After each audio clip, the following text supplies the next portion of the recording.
Hey guys, welcome back to Nath Supercoach for 2022. Today it's the round 1 review and the round 2 preview. Let's get started.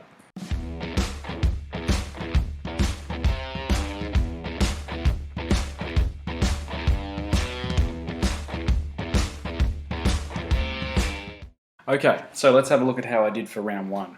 Now, as you can see there, round 1 points 2,268. Not the worst score that I've ever gotten for a round 1 of a Supercoach season. I think I remember some years I've even failed to crack 2,000. So not too bad, 2,268. Now that puts me at a overall rank of 26,281. I mean, you got to accept that. You just got to accept what is in this situation, you know. Again, not the furthest I've been back. I remember in 2020, I started, I think it was 30,000th after the first round, and I was all over the shop, right? But I was able to crawl it back with a well planned out strategy and some good trading. I was able to crawl it back, and I finished in the top 1,000 that year. I got some KFC socks too, which was exciting. Okay, so this is how my team basically started. There was a few little changes that I had to make due to Lloyd going into the COVID protocols. And of course the Supercoach gods playing funny buggers and different rookies being selected on the night that we weren't really aware of too much. But anywho, so I had to change Lloyd to Ridley, and then I went Crisp, I went Jaden Short, I had Whitfield, Hinge from Adelaide, and Paddy McCartan from Sydney.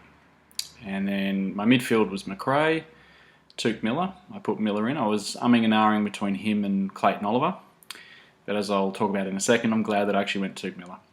Lockie Neal, Matty Rowell, Paddy Cripps, Jason Horne-Francis, Nick Dacos, Jake Ward, Maxi Gawn, Brodie Grundy, Josh Dunkley, Butters, Cornelio, Will Brodie, Rochelle from Adelaide, and Durden from Carlton. And on the bench, I went with Gibkiss and De Koning. Had the E on Sam De Koning from Geelong. Bench midfielders of some rookies there. Dylan Stevens from Sydney, who was the emergency. I had Jack Hayes on the bench for St Kilda. I'll talk about him in a minute. And the forward bench of Baldwin and Nick Martin from Essendon. I'll talk about Nick Martin in a minute too. Okay, so let's have a look at the scores, how I went. So again, a score of 2,268. We had Ridley on 68. Now you might look at that and think, ooh, that's a worry.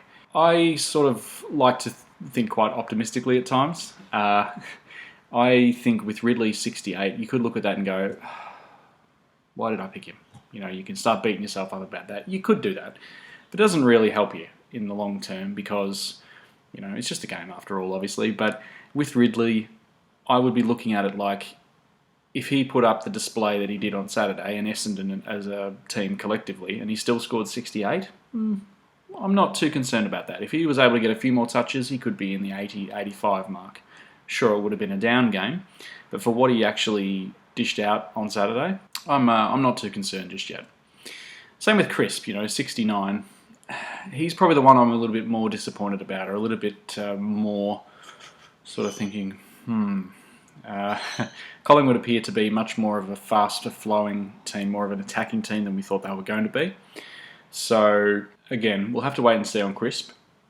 His durability is very good. His reliability is very good. It's just the addition now of Lipinski, Pendlebury, Nick Dacos through the middle. Things could change. So we'll just keep an eye on Crisp. But for the moment, I'm going to keep him. And then I went with Jaden Short. So 109. Not much to say about that really. Very happy with Jaden Short. For a Richmond side that got pretty much belted, pretty happy with that. So then we go into Lockie Whitfield, 73. Again, you obviously want a bit more from Lockie Whitfield, but let's just say it's round 1. So then we had Gibkiss from Richmond with a 56. Now I was pretty pleased with the rookie scoring 56. Anytime a rookie scores over 50, that's usually a hands in the air sort of celebration dance time, right? And then Paddy McCartan 70. Again, pretty good signs from him to get 70. And on the bench, I had Hinge and De Koning. All right, so Hinge, I swapped him for Gibkiss. I thought, well, I want to try and get as many players on the ground early in the round as I can. Hinge with 50, didn't see too much of the Adelaide game, so I can't really talk about his long-term job security or his scoring potential just yet. But for a debut, 50, not bad. De Koning from Geelong, 38, not so much. I think Geelong are going to be a stronger side this year. And I don't know whether they're going to be blooding too many rookies, or the ones that they do blood, whether they'll have much scoring potential as well, because they've got a lot of good players in that side. Okay, so my midfield was Jack Macrae. All right, Mr. Dependable. Yes, he's expensive, but you pay for that. And I'm very happy with the return on investment for him.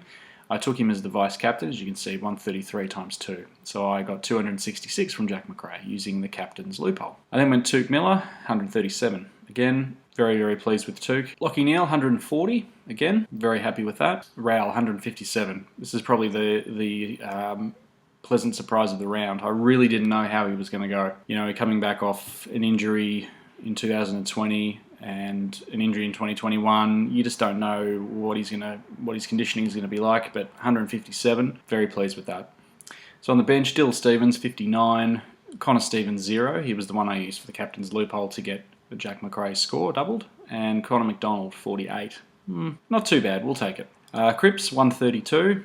It seems like Cripps is back to where he was, which is great. He's injury-free. The addition of Sam Walsh in a couple of weeks could change things slightly, so we'll keep an eye on Cripps, but for the moment, we're going to ride the Cripps train. Jason Horne-Francis, 75. Didn't mind that. Good score, good rookie score. Didn't see a lot of the game, only saw bits and pieces of it. I mean, it's fair to say that North and Hawthorn are going to be down the bottom of the ladder this year with Essendon, it looks like. So, again, 75 from a first gamer, you take that every day of the week. Same thing with Nick Dacos, 98. Not much to be said, really. Good user of the footy, looks quite sort of silky. Didn't look overwhelmed at all, from what I could tell. So, again, 98 for a debutant. To very stiff to not get the round 1 rising star. But we'll come on to that in a second. Again, Ward, 36. Let's just go round 1 for that one. But I believe he got a bit of a shoulder knock towards the end of the game. If that's the case, I'm probably going to bench him this week. I don't want to risk a 36 on field from a rookie if I can get a 59 from Dylan Stevens or a 48 from McDonald. Yeah. So Max Gawn, 92. A little bit down for Max. You'd expect him to recover quite well next week. Not a horrible score by any stretch, but a bit lower than what he is definitely capable of doing. Brodie Grundy, 124. Fantastic. Seems like he's back to his previous form, which is great. Now, Jack Hayes, 114. Now, I had him on the bench and I had no way of getting him on, which was very disappointing. However, I'm not going to make that mistake next week. I'll come on to that in a sec. So Dunkley, 117, just gets it done. Zach Butters, 114, really impressed with him. Cornelio, 80. Again, can't be too disappointed about that. Will Brodie, 76. Again, for paying mid-200,000s for him, 76, not too bad. Rochelle, 118, big tick. 5 goals he got. So my only concern with Rochelle would be, what's his scoring going to be like when he doesn't kick 5 goals? If it took him 5 goals to get 118, what's his 1 or 2 goal game going to be? Not too sure. So keep an eye on him, but for the moment, very, very pleased with him. And Durden, 71. Carlton look like, again, a very attacking team, so it's going to be down their forward line quite a bit. And with Durden and for 71 points, again, you'd take that every day of the week for a rookie on field. Now, on the bench, I had Baldwin and Nick Martin. Now, you can imagine my frustration seeing Nick Martin kick 5 goals on Saturday and knowing that I couldn't get him on the field because other players had already played and I didn't want to risk not playing a Dunkley or a Butters because that just would have been stupid. But I made a promise to myself that I'm going to start Nick Martin on field. And I'm going to call it early. There's a bit of James Hird Black Carousella about Nick Martin, the way he goes about it. Looked very calm, very much in control, not overwhelmed by his debut. He kicked 5 goals Saturday afternoon at the MCG, 2 o'clock time slot against a very good side in Geelong. So there's some really, really good signs coming up for Nick Martin, I think. All right, so the one trade I'm looking at this week is to go Connor Stevens out for Williams from West Coast in. Now, you may be thinking, why in the hell are you doing that? Reason being, 2 things. 1, I want to be able to get Hayes and Nick Martin on field. Now, to do that, I need to do a bit of DPP magic, so dual position player magic. So I need to trade out someone. I'm going to trade out Connor Stevens from the midfield. I'm going to throw Will Brodie up into the midfield because he's a forward mid dual position. That opens up a spot in the forward line. Then I can then move Jack Hayes down to the forward line, get him on field, and then I can loop Nick Martin with the other rookie in Durden. So I can loop those two guys together. What it's going to provide me though long term is a floating donut in Williams, and West Coast have a fair few later games in the round. So that allows me to really lock in some good vice-captain scores and claw my way back in terms of the points. Alright, so my watch list. Who am I looking at for future rounds to upgrade to? Well, in the defence, I'm looking at Doherty, Hall and Jake Lloyd. Now I started Jake Lloyd but had to take him out essentially when he had to go into the COVID protocols.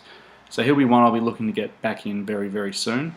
I like the look of Aaron Hall. He just, seagull number 2, it looked like. And Doherty was just a great comeback story, great story for footy. And he's quite undervalued as well, underpriced. So he could be a very good option too. In the midfield, I'm looking at Petrarca. Oliver, we'll see how Oliver goes. He had a decent game. I think Petrarca was probably played a bit better game. But again, great player. So he'll be on my target list very, very soon. I'm not looking at anyone in the forward line just yet, but when that changes, I will obviously let you know. This is how I'm going to set up in round 2. So we're going to go Ridley, Crisp, Short, Whitfield, Gibcus, and McCartan. So I'm not changing my back 6 on field for this round. I'm quite happy with that. Again, I'm backing in Ridley and Crisp and Whitfield to improve. I'm going to go McRae, Tuke Miller, Lachie Neale, Matt Rowell, Cripps, Jason Horne-Francis, Dacos, and I've got Will Brodie in M8, which was of course that switch that I made that I spoke to you about earlier to get Jack Hayes onto the field.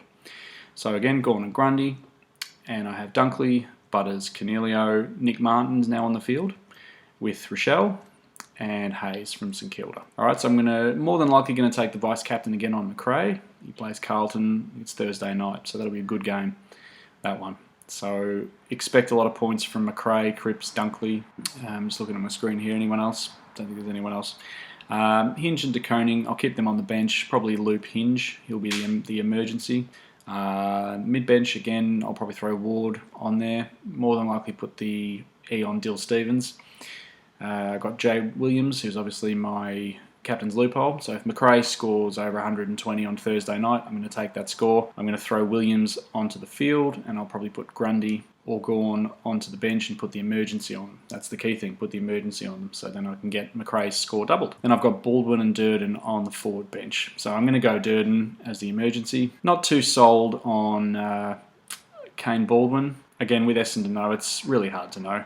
So there we go. I've used one trade, 34 left. Haven't used any boosts just yet, and 88k left in the bank.